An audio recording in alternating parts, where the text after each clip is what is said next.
ভাড়াগুলো দিতেছি হলে আমার জন্য একটা সিট বরাদ্দ আছে না?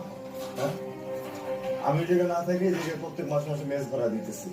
আমি যদি হলে থাকতে পারতাম আমি তো মিল কিনে খাইতে পারতাম নাকি ওই টাকাটা দিয়া। হ্যাঁ, বাজারে এক সিস্টেম করছে হলের ভিতর থাকতে হবে, রাজনীতি করতে হবে। আমি কেন এমন একটা সংগঠনের রাজনীতি করবো যে সংগঠনের নীতি নৈতিকতা আদর্শের সাথে আমার কোনো কিছু যাই আছে না? হ্যাঁ, কোনো কিছু কোনো ঠিক নাই, যাদের কোনো মূল্যবোধ নেই, এই বাল করবো আমি? এই বাল রাজনীতি হলে থাকতে হবে? এটা কেমন কথা আমার বল? হ্যাঁ,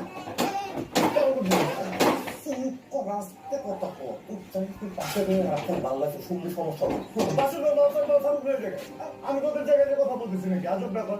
আমি আমার কথা বলতে পারবো না? আমার ঘরে আমি এইসব চলে শাসন মাসে আমি মানি না, বুঝছো? এক কথায় সারা জীবন শুনে আসছি যে একটা দেশে যদি একটা সরকার অনেক বছর ধরে থাকে তাহলে সেই দেশে উন্নতি হয়, সেই দেশে আর্থিকভাবে বল বা যে কোনো জায়গা থেকে বল সব জায়গা থেকে উন্নতি হয়। আমার দেশে ভালো হইতেছে, কোনো কিছুরই কোনো ঠিক ঠিকানা নাই, সব চিসা খাওয়া দিতেছে, মানে আগে যা চুস্তে এখন 3 গুণ বেশি দিতেছে। হ্যাঁ, বিদ্যুৎ বিল কত দিতেছ? কি আছে আমার জায়গায়? কোনো ইলেকট্রনিক্স আছে? একটা বাল্ব জ্বলে, বিদ্যুৎ বিল বেশি নেই না? বাজারে কিন্তু দাম কত আছে জানো? হ্যাঁ, সোয়াবিনটা কত দিতেছ না? এটা আমি কে দিয়ে তুই?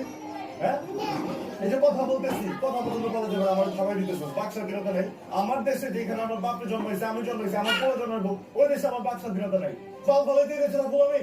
আমার বল তুই। হ্যাঁ, আমার সিকিউরিটি নাই বেটা, কথা বলে দিব কোপ, ফেসবুকে কিছু লেখা দেবো না, অ্যারেস্ট করে লাগিয়ে। আমি যে কারোর কাছে যে বিচারটা দেবো, সেই বিচারটা দেবো কার কাছে? এই মানুষটাই তো নেই, যারা বিচার করবো হ্যাঁ ধরে লেগে দিতেছে, হ্যাঁ গুম করে দিতেছে। এমনি করে কেমন দেবো ভাই?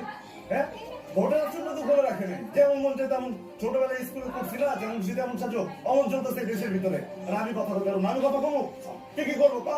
দিব দিতে তো গুম করে দিব, গুম করে দিতে তো আমি আমজনতা, আমি বাংলা রাজনীতি করতে পারবো না? আমি আমজনতা হবো কোনদিন যদি মনে হয় কোনো রাজনীতিবিদদের সাথে আমি মিশতে পারবো, আদর্শ ঠিক আছে, ওই দিন আমি পলিটিক্স করবো। এসব বাল ছাড়া আমি করতে পারবো না বাল। হ্যাঁ, ক্যাম্পাস কিন্তু দেখতে হচ্ছে যে আমরা কোনো এনগুলো এখন দামি গাড়ি নিয়ে আসছে। হ্যাঁ, ও বাপের বেতন কয় টাকা? কয় টাকা পায়? হ্যাঁ, এত দামি গাড়ি করতে গেলে আমি তো 2 চিকনি বেঁচে সারা জীবন ধরে গাড়ি কিনতে পারবো না। তুমি দেখে না তুমি কিছু ঠিক ঠিকানা নাই, দেশটাকে বেঁচে খাই দিনের পর দিন। অগর নাকি ডরে আবার এসে আমার চুপ থাকতে দেবো। আরে বেটা, অগরকে থুতো মানা উচিত। মুইটা যাবো আমি করতেছি জিন, তুই যে একটু হিজু কর। শব্দ তুমি ভয় না পারলেও এরকম বহুত লোক ভয় পায়। শব্দ আরো একটা কথা বলি, খালি তুই এরকম বলবি শুনবি, বহুত লোক এইসব জিনিস বলবে, বহুত লোক সবকিছু জানে কিন্তু কেউ কোনো কথা করছে না। কিসের জন্য? তাও তুই খুব ভালো মতো জানিস। শোন, নিজের জীবনে ঢুকিলে কোনো কাম করার দরকার নাই। তোকে আমি ভাইয়ের মতো মনে করি, তোকে আমি তাই এই কথাটা বলি। আর তুই কিসের জন্য ফেসবুকে খালি পোস্টিস? হ্যাঁ, তোর কি সমস্যা? সকালবেলা ঘুমতে মিটি দেখি যে তুই হচ্ছে দুর্নীতি নিয়ে পড়তিস, দুপুরবেলা দেখি সরকারের বিরোধী পড়তিস, সন্ধ্যার সময় দেখি তুই কোটা বিরোধী পড়তিস। কিসের জন্য?